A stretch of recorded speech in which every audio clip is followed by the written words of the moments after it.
2 Samuel pasal 16. Daud bertemu dengan Siba.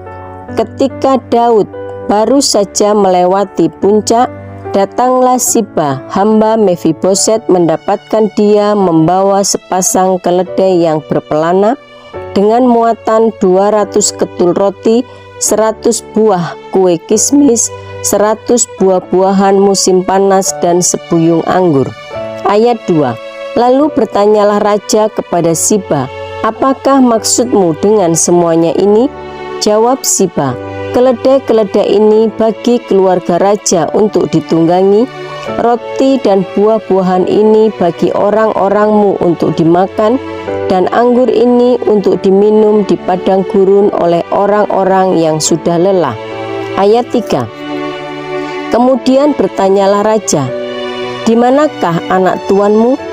Jawab Siba kepada raja, ia ada di Yerusalem, sebab katanya, pada hari ini kaum Israel akan mengembalikan kepadaku kerajaan ayahku. Ayat 4. Lalu berkatalah raja kepada Siba, kalau begitu, kepunyaanmu lah segala kepunyaan Mefiboset. Kata Siba, aku tunduk, biarlah kiranya aku tetap mendapat kasih di matamu, ya tuanku raja. Simei mengutuki Daud. Ayat 5. Ketika Raja Daud telah sampai ke Bahurim, keluarlah dari sana seorang dari kaum keluarga Saul, ia bernama Simei bin Gera. Sambil mendekati raja, ia terus-menerus mengutuk. Ayat 6. Daud dan semua pegawai Raja Daud dilemparinya dengan batu, walaupun segenap tentara dan semua pahlawan berjalan di kiri kanannya. Ayat 7. Beginilah perkataan Simei pada waktu ia mengutuk, Inyahlah, inyahlah, engkau penumpah darah orang dursila. Ayat 8. Tuhan telah membalas kepadamu segala darah keluarga Saul yang engkau gantikan menjadi raja. Tuhan telah menyerahkan kedudukan raja kepada anakmu Absalom. Sesungguhnya engkau sekarang dirundung malang karena engkau seorang penumpah darah. Ayat 9. Lalu berkatalah Abisai, anak Seruya, kepada raja, mengapa anjing mati ini mengutuki tuanku raja? Izinkanlah aku menyeberang dan memenggal kepalanya. Ayat 10. Tetapi kata raja, apakah urusanku dengan kamu, hai anak-anak Seruya? Biarlah ia mengutuk, sebab apabila Tuhan berfirman kepadanya, kutukilah Daud, siapakah yang akan bertanya, mengapa engkau berbuat demikian? Ayat 11. Pula kata Daud kepada Abisai dan kepada semua pegawainya, sedangkan anak kandungku ingin mencabut nyawaku, terlebih lagi sekarang orang Benyamin ini, biarkanlah dia dan biarlah ia mengutuk, sebab Tuhan telah berfirman kepadanya demikian. Ayat 12. Mungkin Tuhan akan memperhatikan kesengsaraanku ini, dan Tuhan membalas yang baik kepadaku sebagai ganti kutuk orang itu pada hari ini. Ayat 13. Demikianlah Daud melanjutkan perjalanannya dengan orang-orangnya, sedang Simei berjalan terus di lereng gunung bertentangan dengan dia, dan sambil berjalan ia mengutuk, melemparinya dengan batu dan menimbulkan debu. Ayat 14. Dengan lelah sampailah raja dan seluruh rakyat yang ada bersama-sama dengan dia ke Yordan, lalu mereka beristirahat di sana. Husai dan Ahitofel menghadap Absalom. Ayat 15. Maka Absalom dan seluruh rakyat orang-orang Israel sampailah ke Yerusalem, dan Ahitofel ada bersama-sama dengan dia. Ayat 16. Ketika Husai orang Arki sahabat Daud itu sampai kepada Absalom, berkatalah Husai kepada Absalom, hiduplah raja, hiduplah raja. Ayat 17. Berkatalah Absalom kepada Husai, inikah kesetiaanmu kepada sahabatmu? Mengapa engkau tidak pergi menyertai sahabatmu itu? Ayat 18. Lalu berkatalah Husai kepada Absalom, tidak, tetapi dia yang dipilih oleh Tuhan dan oleh rakyat ini dan oleh setiap orang Israel, dialah yang memiliki aku dan bersama-sama dengan dialah aku akan tinggal. Ayat 19. Lagi pula, kepada siapakah aku memperhambakan diri? Bukankah kepada anaknya, sebagaimana aku memperhambakan diri kepada ayahmu, demikianlah aku memperhambakan diri kepadamu. Ayat 20. Kemudian berkatalah Absalom kepada Ahitofel, berilah nasihat, apakah yang harus kita perbuat? Ayat 21. Lalu jawab Ahitofel kepada Absalom, hampirilah gundik-gundik ayahmu yang ditinggalkannya untuk menunggui istana. Apabila seluruh Israel mendengar bahwa engkau telah membuat dirimu dibenci oleh ayahmu, maka segala orang yang menyertai engkau akan dikuatkan hatinya. Ayat 22. Maka dibentangkannya lah kemah bagi Absalom di atas soto. Lalu Absalom menghampiri gundik-gundik ayahnya di depan mata seluruh Israel. Ayat 23. Pada waktu itu, nasihat yang diberikan Ahitofel adalah sama dengan petunjuk yang dimintakan daripada Allah. Demikianlah dinilai setiap nasihat Ahitofel, baik oleh Daud maupun oleh Absalom. 2 Samuel pasal 17.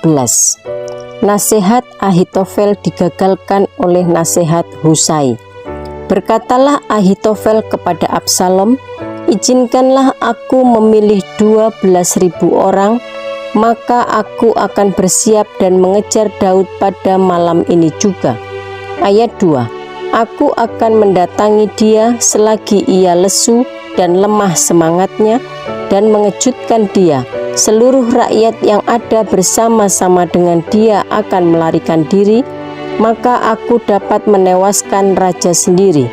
Ayat 3. Demikianlah aku akan membawa pulang seluruh rakyat itu kepadamu, seperti seorang mempelai perempuan kembali kepada suaminya. Jadi engkau mencari nyawa satu orang saja, sedang seluruh rakyat tetap selamat. Ayat 4. Perkataan ini disetujui oleh Absalom dan oleh semua tua-tua Israel. Ayat 5. Tetapi berkatalah Absalom, panggillah juga Husai orang Arki itu, supaya kita mendengar apa yang hendak dikatakannya. Ayat 6. Ketika Husai datang kepada Absalom, berkatalah Absalom kepadanya demikian, beginilah perkataan yang dikatakan Ahitofel, apakah kita turut nasihatnya? Jika tidak, katakanlah. Ayat 7. Lalu berkatalah Husai kepada Absalom, nasihat yang diberikan Ahitofel kali ini tidak baik. Ayat 8.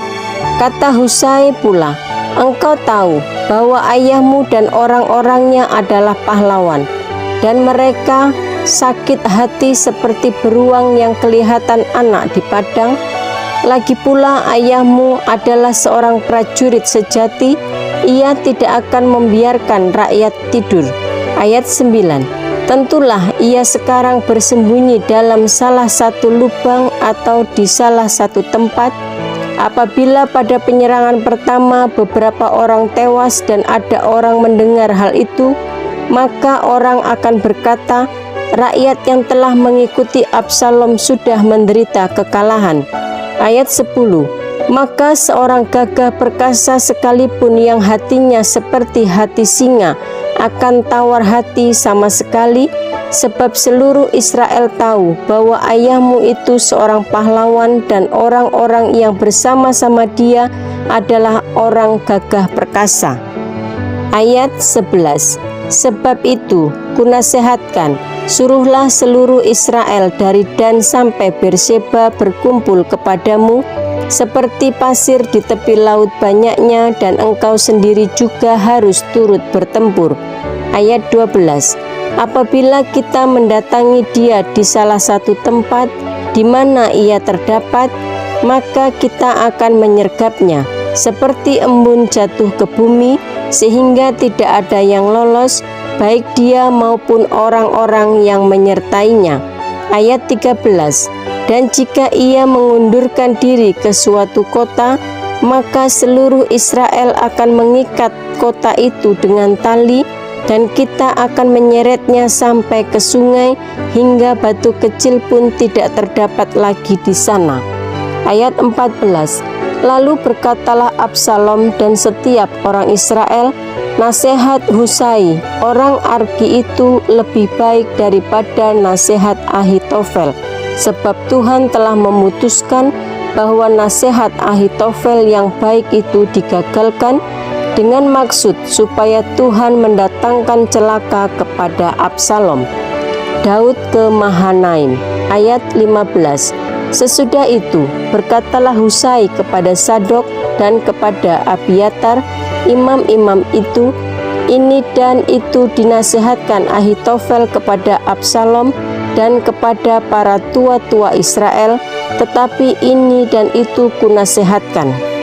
Ayat 16. Oleh sebab itu, suruhlah dengan segera memberitahukan kepada Daud demikian, pada malam ini janganlah bermalam di tempat-tempat penyeberangan ke padang gurun, tetapi menyeberanglah dengan segera, supaya jangan raja dan seluruh rakyat yang bersama-sama dengan dia itu ditelan habis.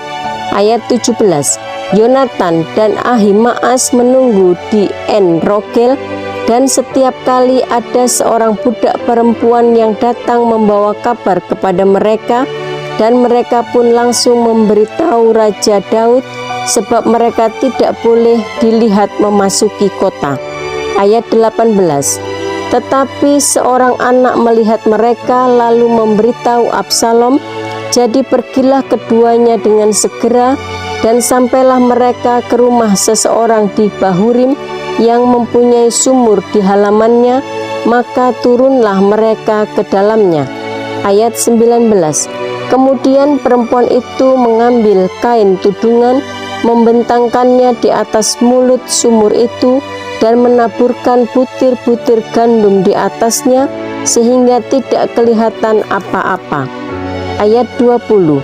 Sampailah orang-orang Absalom kepada perempuan itu di rumahnya, lalu bertanya, di manakah Ahimaas dan Yonatan? Jawab perempuan itu kepada mereka, mereka telah menyeberang sungai itu. Kemudian mereka mencari, tetapi tidak mendapatnya, lalu pulanglah mereka ke Yerusalem. Ayat 21. Setelah orang-orang itu pergi, keluarlah keduanya dari sumur, lalu pergi memberitahu Raja Daud. Kata mereka kepada Daud, bersiaplah dan seberangilah dengan segera sungai ini, sebab ini dan itu dinasihatkan Ahitofel terhadap kamu. Ayat 22. Lalu bersiaplah Daud dan seluruh rakyat yang bersama-sama dengan dia, dan mereka menyeberangi sungai Yordan. Pada waktu fajar tidak ada seorang pun yang ketinggalan yang tidak menyeberangi sungai Yordan. Ayat 23. Ketika dilihat Ahitofel bahwa nasihatnya tidak dipedulikan, dipasangnyalah pelana keledainya, lalu berangkatlah ia ke rumahnya, ke kotanya. Ia mengatur urusan rumah tangganya, kemudian menggantung diri. Demikianlah ia mati, lalu ia dikuburkan dalam kuburan ayahnya. Ayat 24. Maka sampailah Daud ke Mahanaim ketika Absalom menyeberangi sungai Yordan dengan seluruh orang Israel yang menyertainya. Ayat 25. Absalom telah mengangkat Amasa menggantikan Yoab untuk mengepalai tentara. Amasa adalah anak seorang yang bernama Yitra, seorang Ismail yang telah memperistri Abigail binti Nahas, saudara perempuan Seruya ibu Yoab. Ayat 26. Lalu orang Israel dan Absalom berkemah di tanah Gilead. Ayat 27. Ketika Daud tiba di Mahanaim, maka Sobi bin Nahas dari Rabah, kota Bani Amon, dan Makir bin Amiel dari Lodebar, dan Barzilai orang Gilead dari Rogelim membawa. Ayat 28.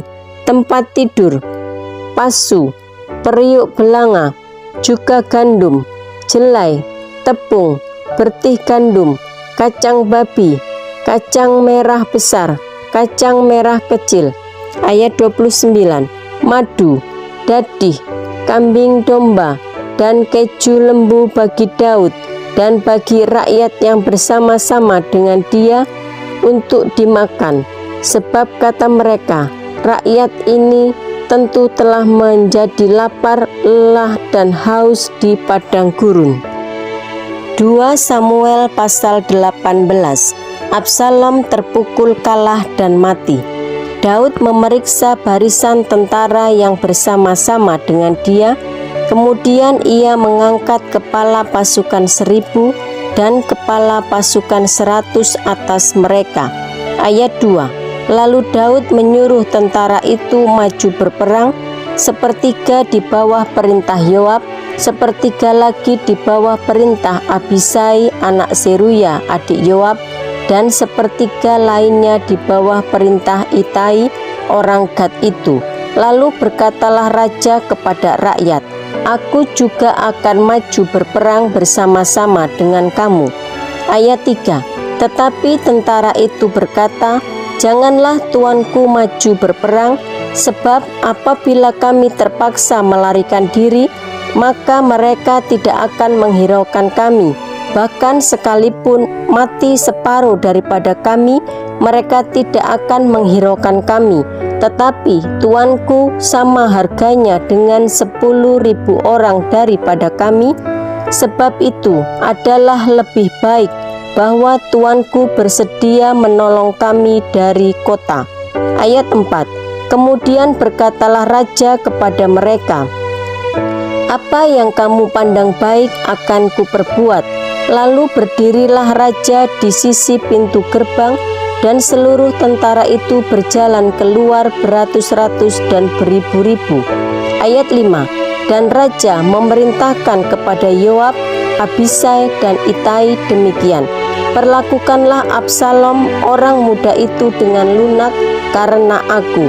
Dan seluruh tentara mendengar ketika raja memberi perintah itu kepada semua kepala pasukan mengenai Absalom.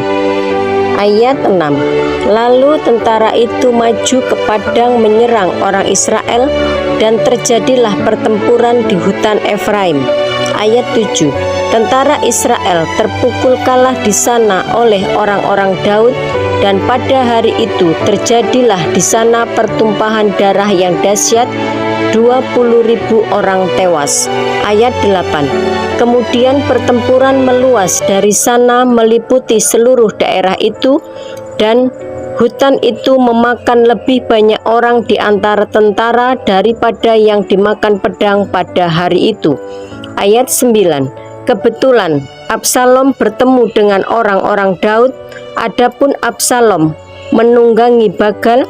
Ketika bagal itu lewat di bawah jalinan dahan-dahan pohon tarbantin yang besar, tersangkutlah kepalanya pada pohon tarbantin itu, sehingga ia tergantung antara langit dan bumi, sedang bagal yang dikendarainya berlari terus.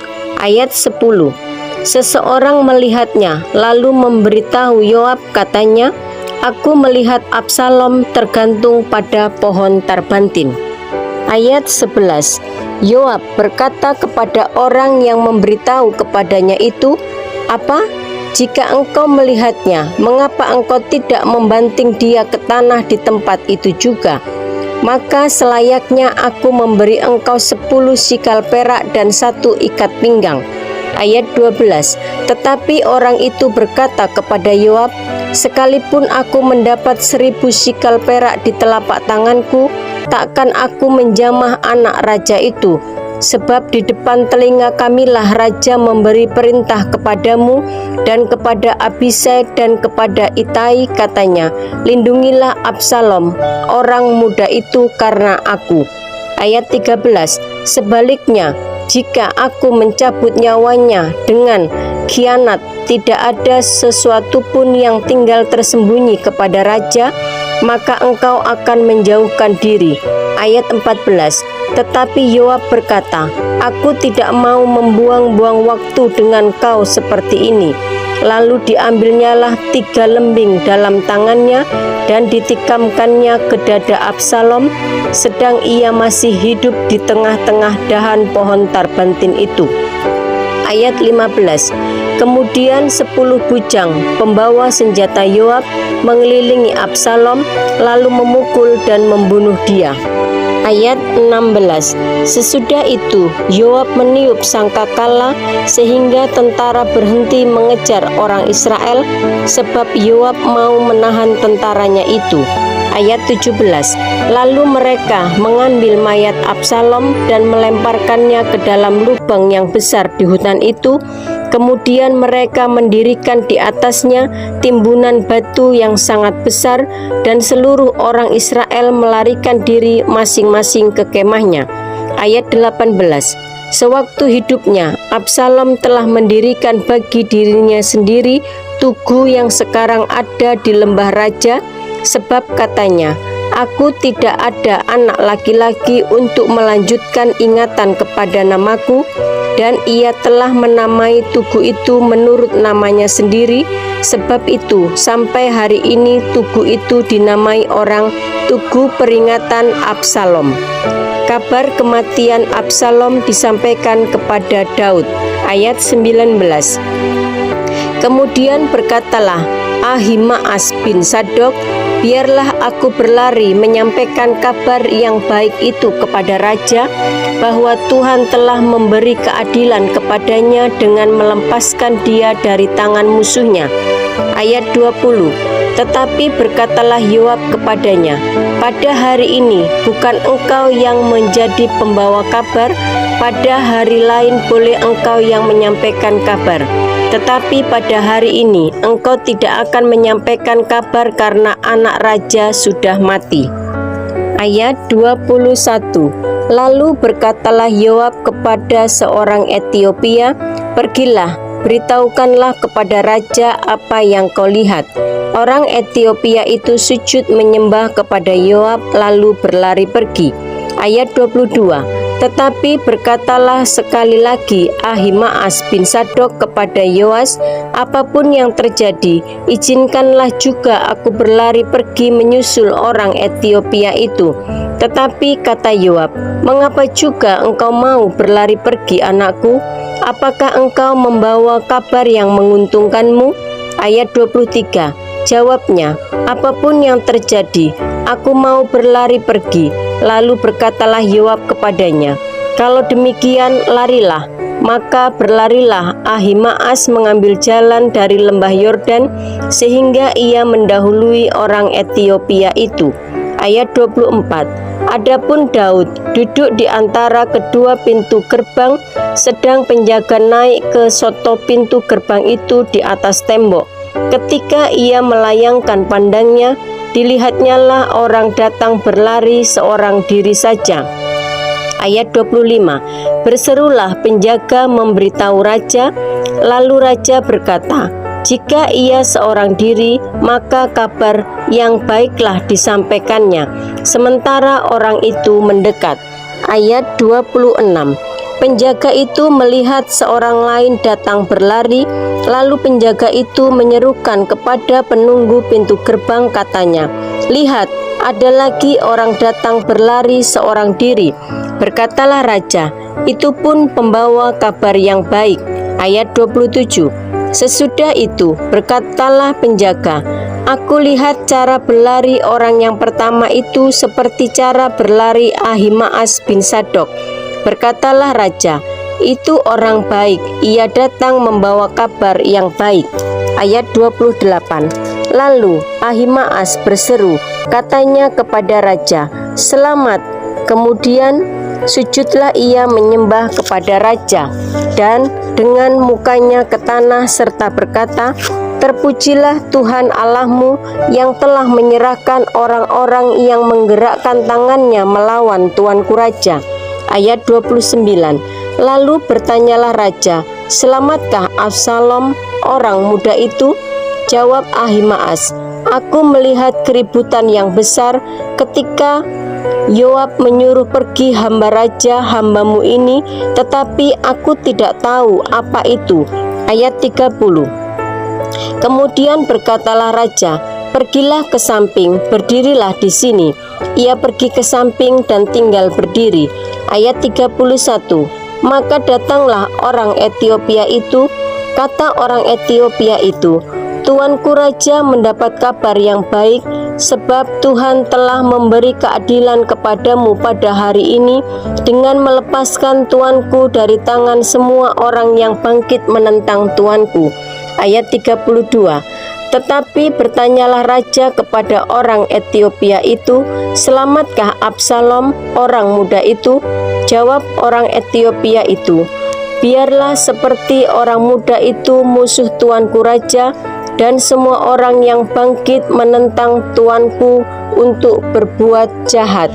Kesedihan Daud. Ayat 33. Maka terkejutlah raja dan sedih. Ia naik ke anjungan pintu gerbang lalu menangis, dan beginilah perkataannya sambil berjalan, "Anakku Absalom, anakku, anakku Absalom.